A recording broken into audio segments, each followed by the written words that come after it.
नमस्कार, किस्सा यूपी का देख रहे हैं आप और मैं हूं आपके साथ दिव्या सिंह। लखनऊ के अकबर नगर में अफवाह के बाद प्रशासन की टीम पर हमला कर दिया गया। इस मामले में पुलिस आरोपियों को बख्शने के मूड में नहीं है। वहीं 7 नामजद समेत सैकड़ों अज्ञात लोगों के खिलाफ शिकायत दर्ज की गई है। लखनऊ विकास प्राधिकरण के संजीव कुमार ने महानगर कोतवाली में एफआईआर दर्ज कराई है।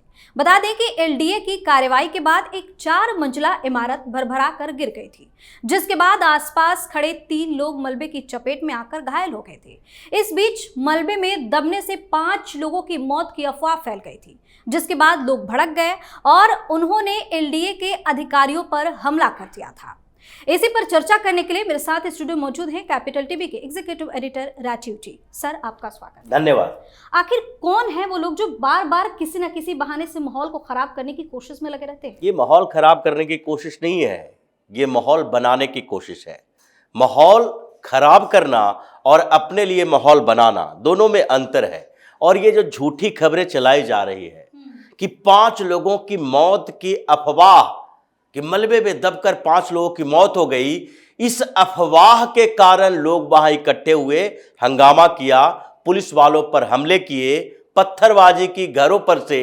और ये अकबर नगर में पहले से पत्थर मौजूद कहां से थे, इन सारे मामलों की जांच हो रही है। क्योंकि ये बात ही नहीं थी कि मलबे में दबकर 5 लोगों की मौत हो गई है इसलिए भीड़ उग्र हो गई। ये तो अफवाह फैलाया गया, झूठ फैलाई गई है। और इन लोगों ने कार्रवाई से बचने के लिए ये बात मीडिया वाले को बताई कि हम लोगों को तो कहा गया कि यहां पर लोग मलबे में दबकर मर गए हैं और इसलिए हम लोगों ने हमला किया। ये पूरे प्रोसेस क्या है? अकबर नगर 1, अकबर नगर 2, ये झुग्गी झोपड़ी कॉलोनी, ऐसे अवैध तरीके से कब्जा करके बनाए गए मकान और उस पर लखनऊ डेवलपमेंट अथॉरिटी एलडीए की कार्रवाई, ये पूरा प्रोसेस है। और उसमें उस प्रोसेस के तहत ही एलडीए ने इन लोगों को नोटिस भेजा। नोटिस के बाद कार्रवाई के लिए पहुंचा और इन लोगों ने पहले से उसी तरीके से तैयारी कर रखी थी जैसे कि हल्द्वानी में हुआ। हल्द्वानी की तरह ही ये पूरी साजिश दिखाई पड़ रही है। यहां पर भी जो कि झोपड़ी कॉलोनी है और यहां पर मुस्लिम बाहुल इलाका है। तो एलडीए ने नोटिस भेजे सारे लोगों को कि देखो तुम लोगों ने अवैध तरीके से कब्जा कर रखा है। और यह भी साथ में बताया कि जो लोग मकान बनाकर रखे हैं उन मकानों के बदले कंपनसेशन के तौर पर कहीं ना कहीं आपको मकान दिए जाएंगे, प्रधानमंत्री आवास योजना के तहत भी दिए जाएंगे, लेकिन जरूरत के अनुसार। ऐसे नहीं कि झुग्गी लॉर्ड को भी मकान दिए जाएंगे। ये तो तुम 3 मंजिला मकान बनाकर अवैध कब्जा करके रखे हो और उसमें से 2 मंजिल पर रेंटर रखे हुए हो, उसके बदले नहीं दिए जाएंगे। प्रधानमंत्री आवास योजना के तहत तुम्हें जो मकान दिए जा रहे हैं इस कारण से, क्योंकि ये मानवीयता के आधार पर यह बताया जाता है कि गरीब लोग हैं, अवैध कब्जा करके भी रह रहे हैं, तो वहां पर से हटेंगे तो कुछ लोगों को सेटल किया जा सकता है। लेकिन उसके साथ एक और नोटिस थी कि एक तो वहां रेसिडेंशियल मकान है और दूसरा कॉमर्शियल प्रॉपर्टी है, यानी कि वो प्रॉपर्टी है जिसमें दुकान खुले हुए हैं, गोडाउन बने हुए हैं।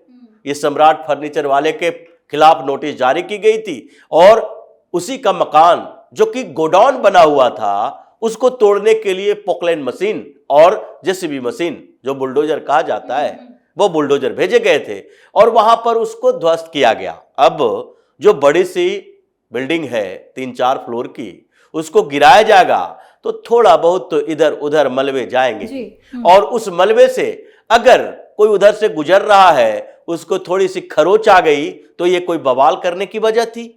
ये बवाल करने की वजह नहीं थी।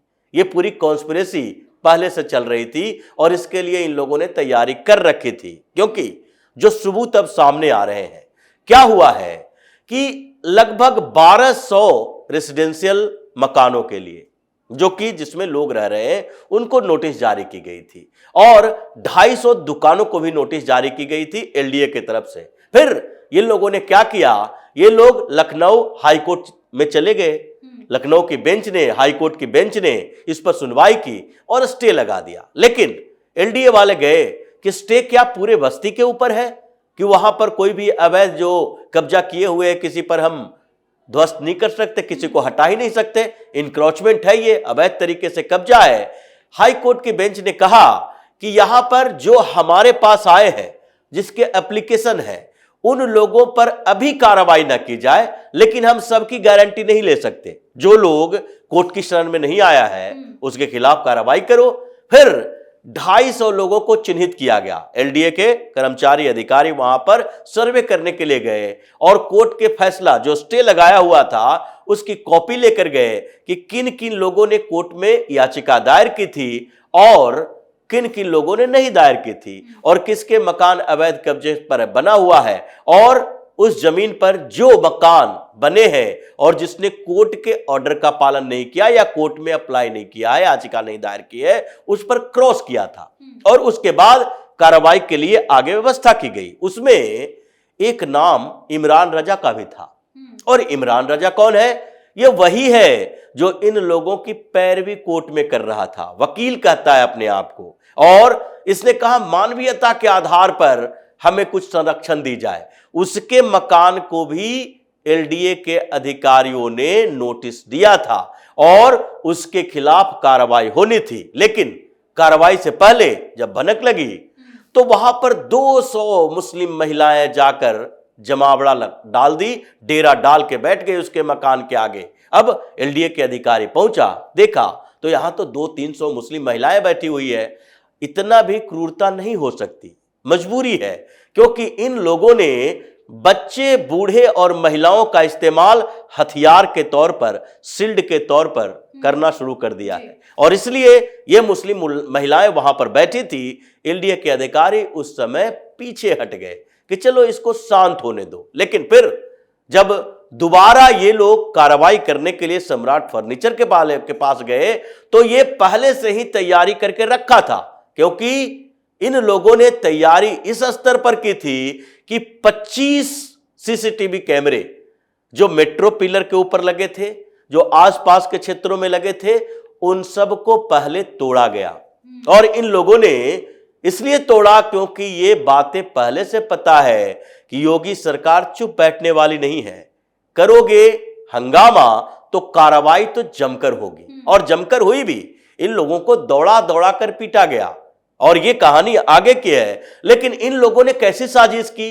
पहले पत्थर इकट्ठे किए, उसके बाद जो लेन था, दोनों तरफ बस्तियां, छोटी सी संकरी गली, उस गली के दोनों तरफ के मकानों पर आसपास के लोग भी जुट गए। पहले से तैयारी थी कि इन मकानों में रहने वाले 2 लोग 1 लोग हैं हर मकान में, वही तो पत्थरबाजी नहीं करेंगे। इसके लिए आसपास के जो बैक डोर वाले, पीछे के मकान वाले थे, वो आगे के मकान पर छत पर चढ़कर तैयार बैठे थे। और जब पुलिस वाले वहां गए तो एक मौका देखा गया कि जैसे ही यहां ये बिल्डिंग टूटे, क्योंकि बिल्डिंग तोड़ने से पहले ये लोग अगर हंगामा करता, मारपीट करता, तो चार्जेस ज्यादा गंभीर होते। इसलिए बिल्डिंग टूटने का इंतजार किया कि फिर हमारे पास एक बहाना होगा, हम बताएंगे कि उस बिल्डिंग के टूटने, आसपास के मकानों को नुकसान होने और वहां पर कुछ घायल होने की खबर हमें मिली, इसलिए हम लोग उद्वेलित हो गए, आक्रोशित हो गए।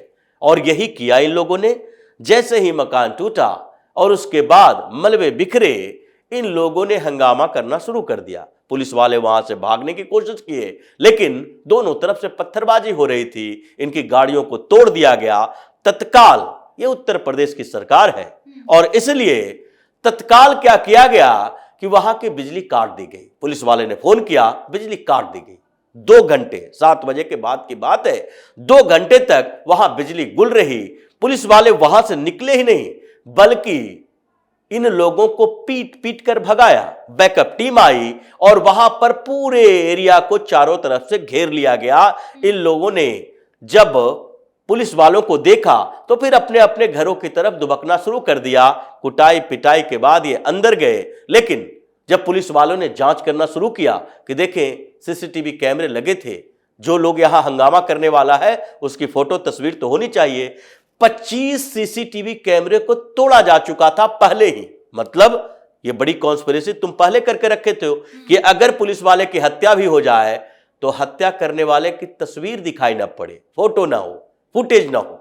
ये कॉन्स्पिरेसी वहां पर थी, लेकिन तत्परता पुलिस की रही, कोशिश पुलिस की अच्छी रही और मकान भी तोड़े गए और उसके बाद इन लोगों की पिटाई भी की गई। अब क्या होगा, क्योंकि ये जो नामजद जो नाम दिया गया है 7 लोगों को, ये वो लोग हैं जो वहां मोबिलाइज करने की कोशिश करते हैं और जिसके मकान पर नोटिस डाला गया था, जिसका मकान टूटा है, उन लोगों का नाम दिया गया। लेकिन एफआईआर तो अज्ञात लोगों के खिलाफ भी है, क्योंकि अज्ञात इसलिए अभी तक है कि वहां पर सबकी पहचान नहीं हो पाई है।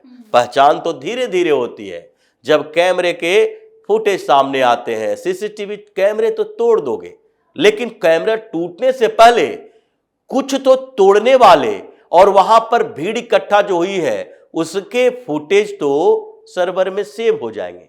कैमरा तोड़ोगे, सर्वर नहीं तोड़ सकते, इसलिए इसका इन्वेस्टिगेशन पुलिस कर रही है। और अब ये अकबर नगर नाम भी अजीबोगरीब है। अकबर नगर लखनऊ में, लखनऊ भी ऐसे नाम होना ही नहीं चाहिए, लखनऊ का नाम भी बदला जाना चाहिए। बहुत सारे प्रपोजल गए हैं, लक्ष्मणपुर होने चाहिए जैसे, इसलिए इसका भी नाम बदला जाना चाहिए। और ये जो झुग्गी झोपड़ी बनाकर इन लोगों ने अकबर नगर, बीरबल नगर, ये बादशाह नगर रख दिया है, निजामाबाद, नूरुलाबाद, ये सारे बाद इस तरह के जो है उसको ध्वस्त करके कोई अच्छी कॉलोनी बनाओ। इन लोगों को अवैध कब्जा करने के बाद दलील क्या देता है कि मानवीयता के आधार पर कम से कम हम पर रहम करना चाहिए। मान लेते हैं कि हम लोगों ने अवैध कब्जा कर लिया, लेकिन हम तो इसी देश के हैं। इसका मतलब तुम इस देश के हो तो जाकर अखिलेश यादव के बंगले में जाकर शरण लो, जो तुम्हारे वोट पर जी रहा है।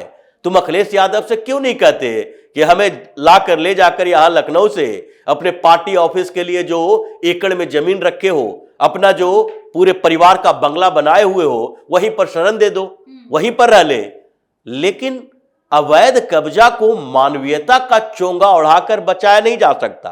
अब अकबर नगर में ध्वस्तीकरण अभियान शुरू हो चुका है, बुलडोजर घुसना शुरू हो चुका है। एक बार पिटाई हुई है, दूसरी बार पुलिस ने नोटिस भेजा है और अब अगर कोई भी सामने आया तो पुलिस को तो पता है कि इस एरिया में जाने से खतरा है।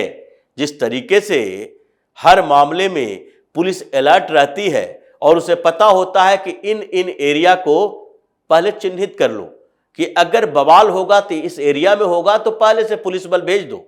जैसे शोभा यात्रा के समय मस्जिद वाले एरिया से जहां बवाल होता है वहां पहले से ही ड्रोन कैमरा, सीसीटीवी और पैरामिलिट्री फोर्सेस ये सब भेज दिए जाते हैं, शांति हो जाती है। ये एलडीए को पता नहीं था कि ये जो अकबर नगर का इलाका है जिसमें मुसलमान बाहुल तो है, लेकिन जिन लोगों के खिलाफ नोटिस जारी कर दी गई है, जिस पर कार्रवाई होनी है, वहां पर ये सारे मोहल्ले वाले इकट्ठा होकर पत्थरबाजी करेंगे, ये पहले से जानकारी नहीं थी।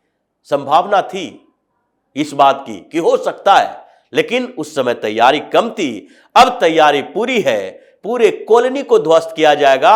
ये अवैध निर्माण करके वहां पर रह नहीं सकते, इसलिए अब इन लोगों ने शेर के मांद में हाथ डाल दिया है, अब ये बच नहीं सकता। बहुत बहुत धन्यवाद सर तमाम जानकारी। धन्यवाद। तो अफवाह फैलाना इन उपद्रवियों को बहुत ज्यादा भारी पड़ने वाला है, क्योंकि सीएम योगी के आदेश के बाद पुलिस इनकी तलाश में जुट गई है। जैसे ही ये पुलिस के गिरफ्त में आएंगे, इनका तगड़ा इलाज किया जाएगा। किस्सा यूपी का में फिलहाल के लिए इतना ही। अगर आपने अभी तक हमारे चैनल को सब्सक्राइब नहीं किया है तो सब्सक्राइब कर लीजिए, हमारे वीडियो को लाइक कीजिए, शेयर कीजिए, साथ ही हमें कमेंट करके जरूर बताइए कि आपको हमारी खबर कैसी लगी। धन्यवाद।